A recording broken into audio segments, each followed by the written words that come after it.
नमस्कार दोस्तों, आपका फिर से स्वागत है WN टेक्नोलॉजी पे। मैं हूं आपका होस्ट। आज आपके लिए फिर से एक बहुत ही बड़ा इन्फॉर्मेटिव वीडियो लेकर के आया हूं, तो बने रहिए।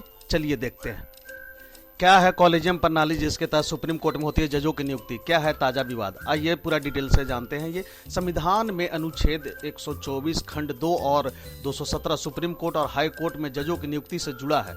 सुप्रीम कोर्ट और हाई कोर्ट के जजों के साथ विचार विमर्श के बाद ही ये नियुक्तियां की जाती है। सुप्रीम कोर्ट में न्यायाधीशों के 4 रिक्त पदों पर नियुक्ति के लिए वर्तमान चीफ जस्टिस यू ललित की ओर से भेजे गए 4 नामों के प्रस्ताव पर कॉलेजियम के 2 सदस्यों ने आपत्ति जताई है। सुप्रीम कोर्ट में जजों की नियुक्ति कॉलेजियम सिस्टम से होती है। चीफ जस्टिस यू ललित वर्तमान में चीफ जस्टिस हैं। ये कॉलेजियम के प्रमुख हैं। उन्होंने कॉलेजियम में अपने साथी जजों को पत्र लिखकर उनसे सहमति मांगी थी, लेकिन 2 सदस्यों ने सहमति नहीं दी। कॉलेजियम के सदस्यों में justice DY Chandrachud, SK Kaul, S Abdul Nazir और KM जोसेफ हैं। चीफ जस्टिस ने इन नामों की सिफारिश की थी, जिसमें पंजाब और हरियाणा हाईकोर्ट के मुख्य न्यायाधीश रविशंकर झा, पटना हाईकोर्ट के मुख्य न्यायाधीश संजय करोल, मणिपुर हाईकोर्ट के मुख्य न्यायाधीश PV संजय कुमार और वरिष्ठ अधिवक्ता KV विश्वनाथन के नाम शामिल हैं।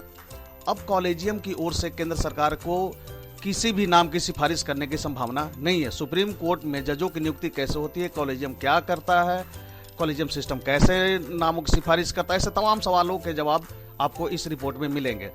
तो आइए साथ ही चलते हैं कि ताज़ा विवाद क्या है, इसके बारे में जानते हैं। क्या है collegium system?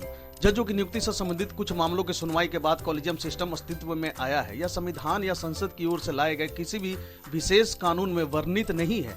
Supreme court collegium 5 सदस्यों की एक बॉडी है। इसका नेतृत्व देश के वर्तमान मुख्य न्यायाधीश यानी CJI करते हैं। बाकी 4 अन्य सदस्यों में सुप्रीम कोर्ट के 4 अन्य मोस्ट सीनियर यानी वरिष्ठतम न्यायाधीश शामिल होते हैं। उसी तरह एक हाई कोर्ट में कॉलेजियम का नेतृत्व वर्तमान चीफ जस्टिस और उस अदालत के अन्य 4 सीनियर जस्टिस करते हैं। हालांकि कॉलेजियम की संरचना बदलती भी रहती है। कोई भी सदस्य तब तक कॉलेजियम में रह सकते हैं जब तक कि वो अपने पद से रिटायर नहीं हो जाते। कॉलेजियम सिस्टम क्या है? सुप्रीम कोर्ट और राज्यों के हाई कोर्ट में जजों की नियुक्ति और उनका ट्रांसफर भी इसी सिस्टम के तहत होता है। हाई कोर्ट में जजों की नियुक्ति कॉलेजियम सिस्टम के जरिए होती है। कॉलेजियम की ओर से नाम तय करने के बाद ही इसमें सरकार की भूमिका होती है। हाई कोर्ट कॉलेजियम द्वारा अनुशंसा किए गए नाम सुप्रीम कोर्ट के चीफ जस्टिस और सुप्रीम कोर्ट कॉलेजियम की सिफारिश के बाद सरकार तक पहुंचते हैं। कॉलेजियम की ओर से अनुशंसित नामों पर सरकार आपत्ति उठा सकती है और नामों पर स्पष्टीकरण मांग सकती है, लेकिन अगर कॉलेजियम फिर से उन्हीं नामों को दोहराए तो सरकार संविधान पीठ के फैसलों के तहत उन्हें जजों के रूप में नियुक्त करने के लिए बाध्य होती है। अगर किसी वकील को हाई कोर्ट या सुप्रीम कोर्ट में जज के तौर पर प्रमोट किया जाए तो पूरी प्रक्रिया में सरकार की भूमिका बस इतनी रहती है कि वह इंटेलिजेंस ब्यूरो यानी कि IB से उसकी जांच करा सके। ताजा स्थिति ऐसी है कि CJI ने वरिष्ठ अधिवक्ता KV विश्वनाथन को प्रमोशन देकर के अनुशंसित नामों में शामिल किया था, जिस पर अन्य सदस्यों ने आपत्ति जताई है।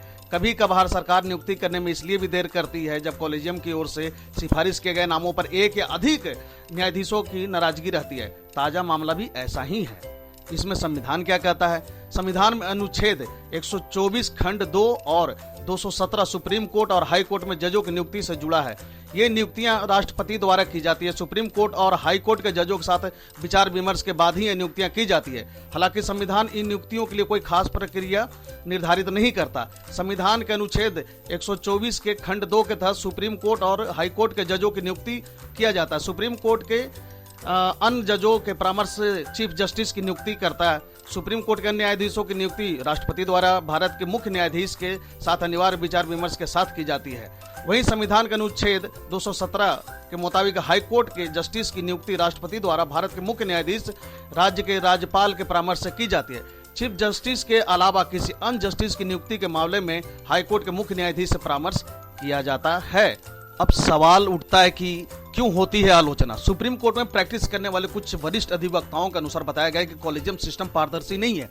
इस प्रणाली में कोई सचिवालय या अन्य आधिकारिक तंत्र शामिल नहीं है। कहा जाता है कि कॉलेजियम का पूरा प्रोसेस बंद कमरे में होता है। इस बारे में किसी को भनक नहीं लगती। इसके लिए कोई पात्रता और चयन प्रक्रिया पारदर्शी नहीं है। कॉलेजियम कब और कैसे नियुक्ति प्रक्रिया तय करता है, कैसे निर्णय लेता है, इन सब के बारे में सार्वजनिक जानकारी नहीं है। कॉलेजियम का प्रोसेस कब तक पूरा होगा, इसकी भी कोई तय सीमा नहीं है। इन कारणों से ही कानून मंत्री किरण रिजिजू जी ने भी आपत्ति जताई थी।